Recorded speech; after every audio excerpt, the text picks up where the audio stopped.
Let's sing 174, please. I gave my life for thee. 174. Everybody sing, please.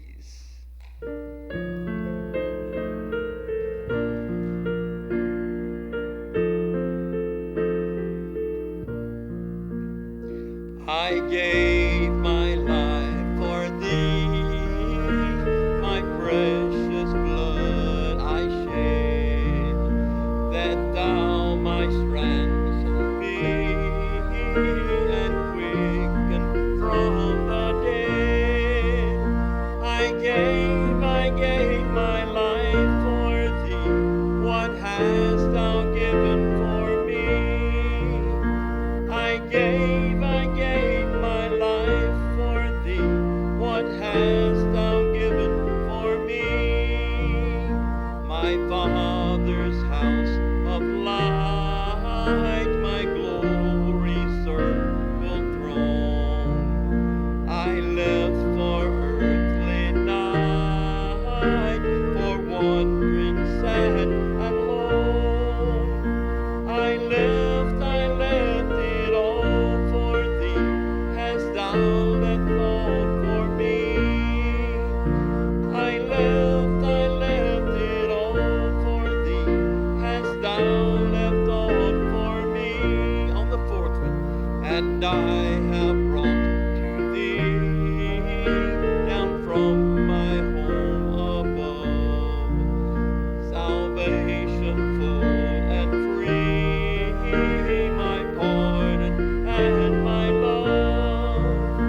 I bring rich gifts to thee. What hast thou brought to me? I bring rich gifts to thee. What hast thou brought to me?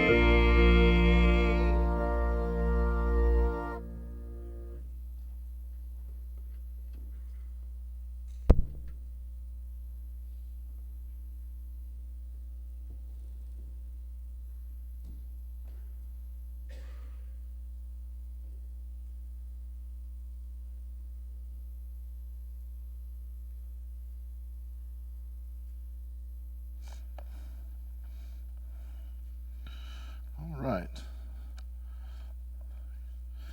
Well, good evening. I hope everyone is enjoying the nice, crisp weather.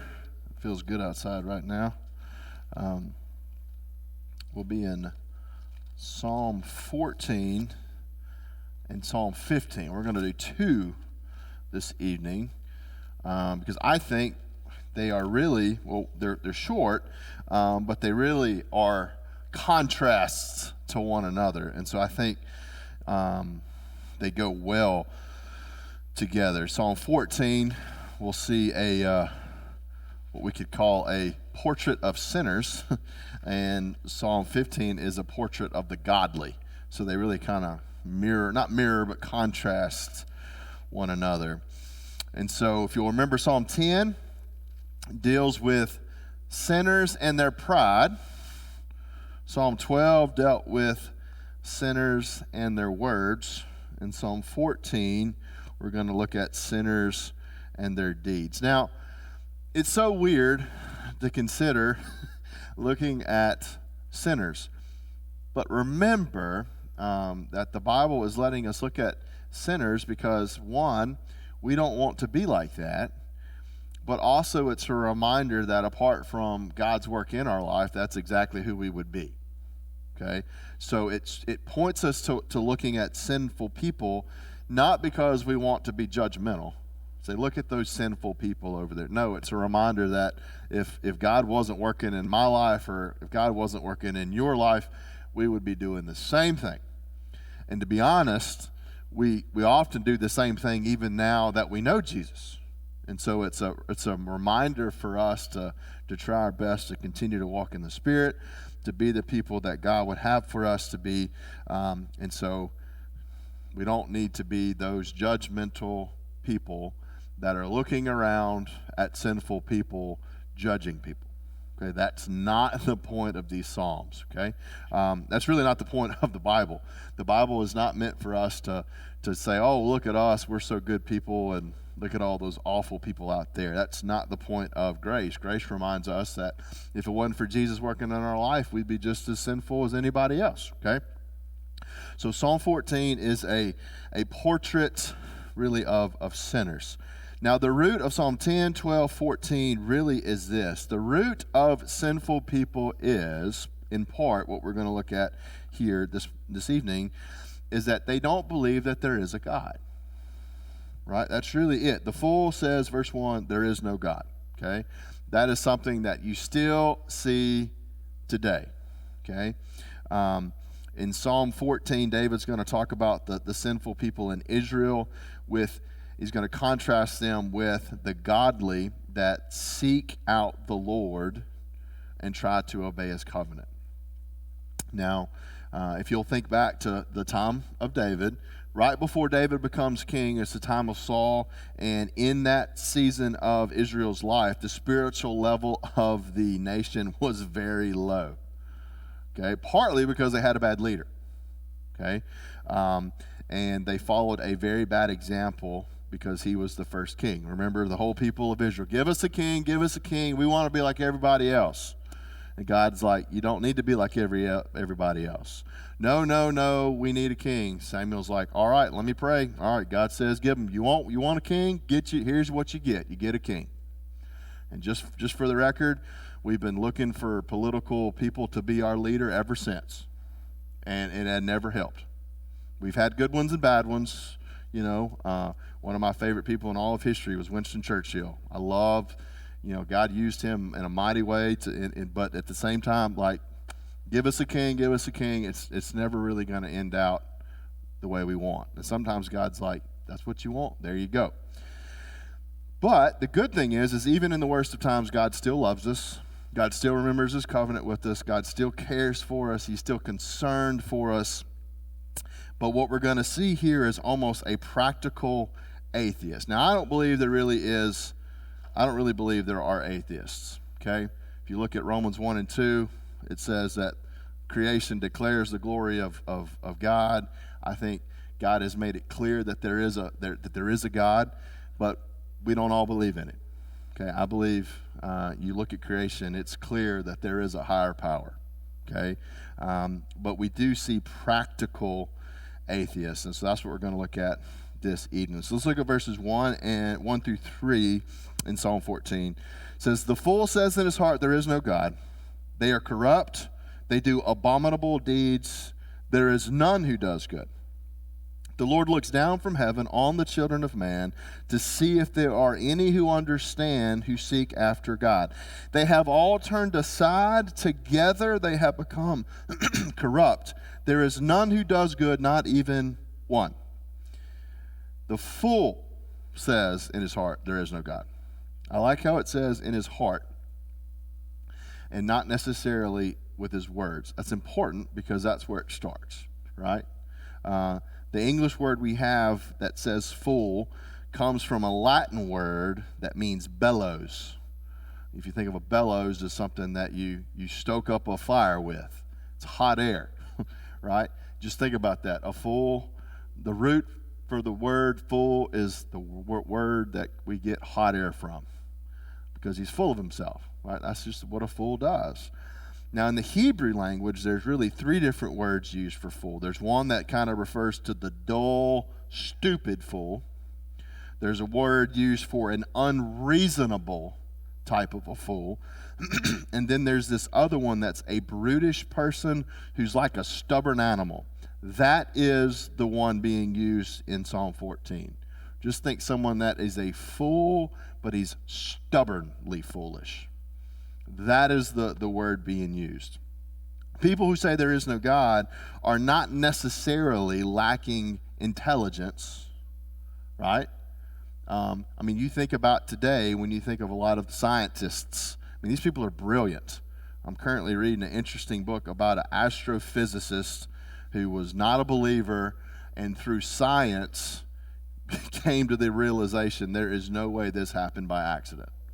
He's brilliant. He's got PhD from MIT. I mean, he's incredibly intelligent. But before, his intelligence didn't lead him. He was a fool. Here, there is no God. Okay, so it's not a lack of intelligence. It's a stubbornness that they refuse to believe and to recognize what is obvious, that there is a God, right? So the fool has this moral problem in his heart, not simply a mental problem in his head. That's why he says, the fool says in his heart there isn't a God. The American evangelist Billy Sunday used to say that sinners can't find God for the same reason criminals can't find policemen. They just aren't looking, right? And that's it. The fool says in his heart, there's nothing. I'm not looking for him. You know, these type people are self-righteous. They don't want the Lord. They just want to live their own life their own way in whatever way they see fit. So the first principle that we see about these practical atheists is that they ignore God. It's not that God's not alive. It's not that God isn't real. It's not that God isn't already doing things in their life. They just ignore it because they're saying in their heart there isn't one. That is universal. People do that, have always done that, will always do that until Jesus returns. Okay, that's what people are going to do. Paul quotes from this, verses 1 and 3, in Romans 3. There's none righteous, no, not one. This is Paul quoting this verse in Romans 3. Now, the point here is that human depravity, human sinfulness, doesn't mean that every person is as wicked as possible. Okay? That would mean utter depravity. Okay? We're totally depraved, not utterly depraved. And the difference is this. We're all sinful at our root, but we all could be more sinful, right? I mean, there are different levels even of that. You know, we all struggle with different sins and different types of that. We're not utterly depraved, but we are totally depraved. Apart from the word and apart from God working in our life, we would continue to be sinful people. Why? Because there's none that does good, not even one. Okay? We're still in this same boat. We're all sinful. Okay? But these people, they're saying in their heart, there is no God. We all have a fallen nature that we cannot change apart from God working in our life. Now let's look at verses 4 through 6. Have they no knowledge, all the evildoers who eat up my people as they eat bread and do not call upon the Lord? There they are in great terror. For God is with the generation of the righteous. You would shame the plans of the poor, but the Lord is his refuge. The time will always come, either this side of heaven or the other side of death, where people meet God. The fool says they ignore God, but eventually they will meet God. If you remember Daniel chapter 5, Belshazzar and his people are drinking, having a party, even though they're surrounded, about to die, and they throw a party, and what happens? The hand of the Lord just starts writing. You know, they see the Lord, you know, and they're all like, man, we must all really be drinking the good stuff because all of us are seeing the same thing. That never happens. You can't have a joint hallucination, right?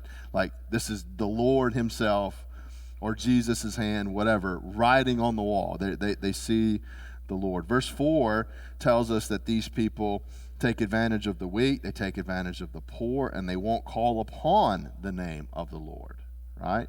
That's what people do. Why do they do that? Well, they say there's no God. That phrase there, eat people like bread, in the second part of verse 4, who eat up my people as they eat bread. That's this metaphor for exploiting the helpless. I mean, people still do that, don't they? You don't have to look far to see people exploiting people and taking advantage of people. But the Lord eventually, it says, there they are in great terror, for God is with the generation of the righteous. They are taking advantage of the righteous, but now they are in terror. Why? Because the Lord is there. And all of a sudden, they may have said in their heart, there is no God, but now they're in terror because there is one. Okay? Eventually, everyone will meet the Lord. So that's the second kind of characteristic. They will meet the Lord. Now let's look at verse 7. Oh, that salvation for Israel would come out of Zion. When the Lord restores the fortunes of his people, let Jacob rejoice, let Israel be glad. Here, there's a contrast from the fools that say there is no God to what the people that do know that there is a God have. Oh, that salvation for Israel would come out of Zion when the Lord restores the fortunes of his people. Well, what fortunes have been restored? They've been taken advantage of by those that say there is no God. They're being victimized. They're being eaten like bread, it says, right? But here, David's reminding us and them that God's going to restore their fortune. Why? Because there's going to be salvation that comes out of Zion. Okay? God has promised, this is a promise of Jesus is what this is. This is exactly what the salvation is. God has promised that one day a Redeemer is going to come out of Zion, right? The city of Zion is Jerusalem, that there's going to be a Redeemer that's going to come that's going to save the people. Right? And it even says he's going to restore the fortunes there. Some translations kind of even say bring back the captivity. Some of your translations may say something to that effect. It means that this Messiah, this one that's going to come out of Zion, is going to radically change all of their circumstances. They may be taken advantage of. They may be poor. They may be being eaten like bread. But one day, there's going to be someone that's going to come and he's going to fix everything. He's going to restore them. He's going to save them. Well, that's not David, right? Because David's the one writing this. It's not Solomon. This is Jesus. This is a prediction of Jesus. You know, the one day, there will be a day when Jesus again will return again, defeat his enemies, save Israel, and establish a new kingdom on the earth, right? He's already done it once. He's going to do it again. I mean, go back, read Zechariah, right, 10 through 14. Like that's what it's about. The Messiah, the one from Zion coming and restoring everything. So even though it's already happened, we play a part in the same thing in the future. And that's good news, especially when you're looking around today and you're seeing all the evil in the world. Anybody watch the news? I stopped watching the news. I don't watch the news. I don't watch Fox News. I don't watch CNN. I mean, I'll keep up every now and then to social media, just see what people are talking about, just so I can kind of keep up. But I get tired of watching the news because it's all bad, right? Well, Psalm 14 says salvation's coming, right? We've already been saved, absolutely, but one day Jesus is going to return. He's going to set up a new kingdom, right? And we all have a part in that. But that's a contrast for what awaits us to those in verse 5 that are in great terror. We aren't in terror because we're not being judged. They're in terror because in their heart they said there is no God. They've done the awful things. They've never repented. They've never been saved. God judges them. God does not judge us the same way because the one that came out of Zion died on the cross for us. Right? So the last characteristic is this. They, the godless, they have no God, so they have a joyless future. But we're going to have all our fortunes restored in the new heaven and the new earth because of what Jesus has done for us. Right? The fool says in their heart, there is no God. There is none that does good. That's us. We're not doing good. We're good because of what Jesus does for us. That's it. And that's the message here. So first, Psalm 14 is a portrait of the unrighteous. Now Psalm 15 is a portrait of the righteous. Now let's look at that. Psalm 15 let's just go over that real quick. Again, Psalm 14 says there's two groups. There's the sinners and the righteous. Psalm 10, Psalm 12 focuses on those that are not acceptable, but Psalm 15 is going to focus on those that are. Okay, they're invited to dwell with the Lord. Okay, which connects to the restoration of the people. Okay, if you think about that, when the new heaven, new earth, now we're going to talk about those that are dwelling on the holy hill, and the holy hill is Zion. Okay, so this is how both of these kind of connect. Psalm 15 is not necessarily a prescription for what it takes to be saved, but it is a description of what it is or what we are like once we are saved. Okay, that's the key. And so let's look at Psalm 15. Let's just read verse 1. O Lord, who shall sojourn in your tent? Who shall dwell on your holy hill? Now, Zion, Jerusalem, the hill. This is referring in Psalm 14. This connects to that, okay? The word there or the idea there of holy hill is the tabernacle. It's the throne. It's the temple. This is what it's talking about.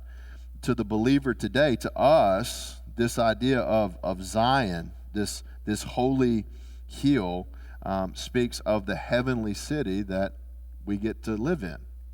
But for them, Jerusalem was very important, right? It was their holy city because that's where God rested, in the temple, right? We don't have to go to the temple, thankfully, right? We have the greater temple. We have the body, but we have the spirit within us, right?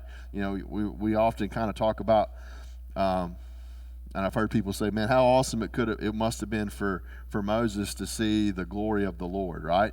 And I'm sure that was an awesome experience for him, but I believe Moses would be envious of us because we have the Spirit here, like within us, and he could only look at it. We can experience it differently, right? He would be jealous of us. And while they had the temple, but they couldn't go in. Only the priest could every now and then, right? But we have the Spirit within us. That's one of the curtains torn from the top to the bottom. That's significant. It says that now we have access to God personally, right? But the first thing we see about the person that hopefully is righteous, it's that we're seeking the Lord's presence. Oh Lord, who shall sojourn in your tent? Who shall dwell on your holy hill? Back then it was just the priest, but now we have something better. That word there for sojourn, it's a contrast there between sojourn and dwell. Okay, look at that. Who shall sojourn and who shall dwell? Sojourn means you are a stranger in a land, but dwell means you got a home. Right? We're all sojourning until we eventually dwell where we're supposed to be. Right? That's this challenge that's what Paul talks about. We're strangers here. But one day, we get to the holy hill, we get to heaven, and we're at home where we dwell forever. So that's a contrast there. We're just strangers. We're residential aliens is what we are. But one day, we get permanent residential status is this contrast. So we want to enjoy the Lord. We want to enjoy what he has for us here, but we also remember that we're just dwelling. Also, in the Hebrew language, that word dwell that word being used is really close to the word where we get glory. It's interesting. Dwell is shakin, and glory is shekinah, and the root there is the same. So dwelling is where we get the glory, right? So when we're dwelling with the Lord, what we get? We see God's glory, right? It's very subtle there. So David's desire in verse 1 is to be with God in heaven and dwell in his house forever. And we get the same thing when we die and we go to heaven, right? So the first thing, we want to be with the Lord. Now let's look at 2 through the first part of verse 5. He who walks blamelessly and does what is right and speaks truth in his heart, who does not slander with his tongue and does no evil to his neighbor, nor takes up a reproach against his friend, in whose eyes a vile person is despised, but who honors those who fear the Lord, who swears to his own hurt and does not change, who does not put out his money at interest and does not take a bribe against the innocent. Verse 1, he's saying who's going to dwell here. Now 2 through the first part of verse 5 is saying these kind of people. Okay? There's kind of a few areas of life that are being mentioned in verse 2. Look, he who walks blamelessly, does what is right, speaks truth in his heart. Okay? Those three areas are fleshed out in the rest of it. Okay?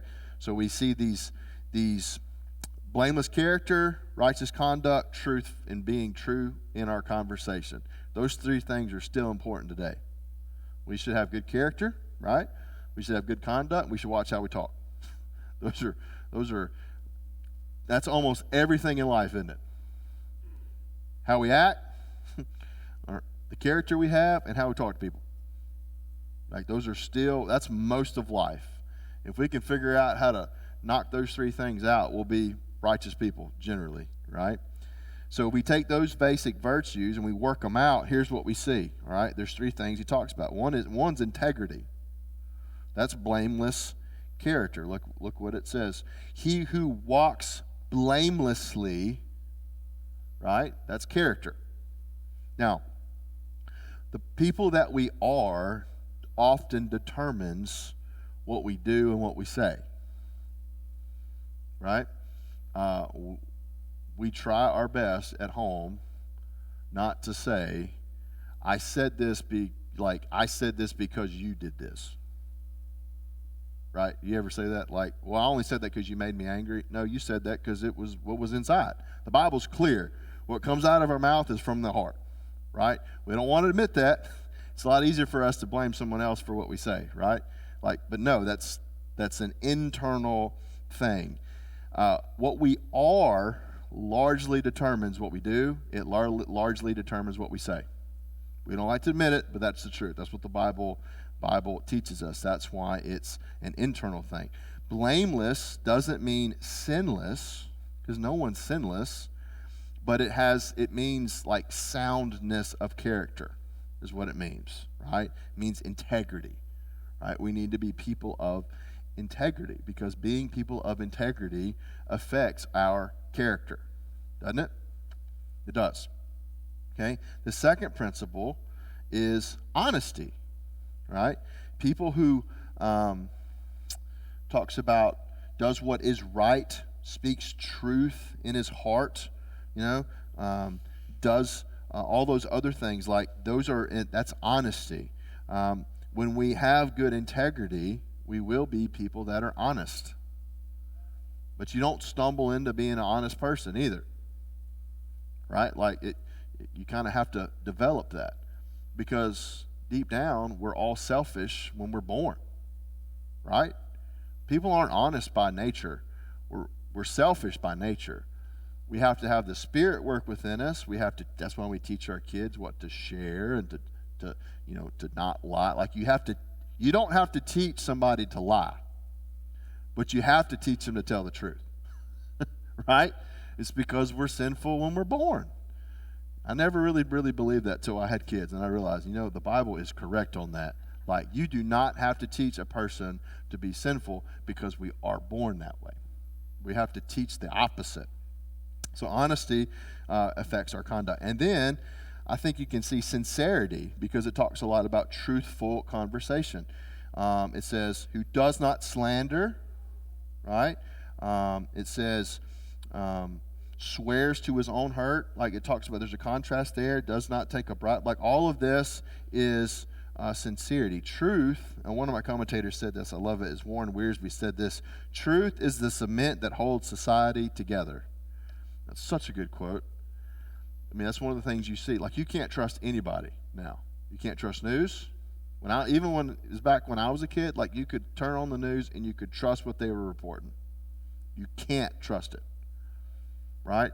If you don't believe me, you could. Yesterday there was a big election in Virginia. For some of you that might not have kept up with that, if you just were to scan across the different channels, every one of them told you the reason that it happened, and every reason was different. You can't trust stuff. It used to be when a person or a man gave somebody their word, shook a hand, it meant something. It doesn't mean something as much anymore.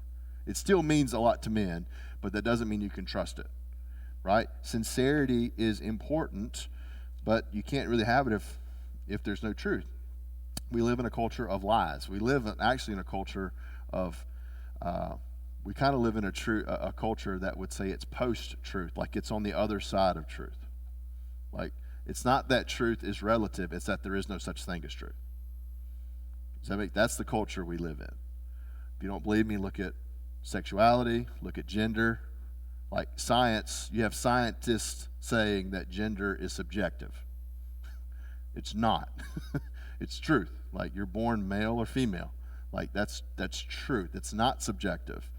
You can take all the medicine you want, have all the surgeries, but you have not changed your DNA. It's ridiculous. It makes no sense, right? Why? Because we believe in a post-truth. It doesn't matter.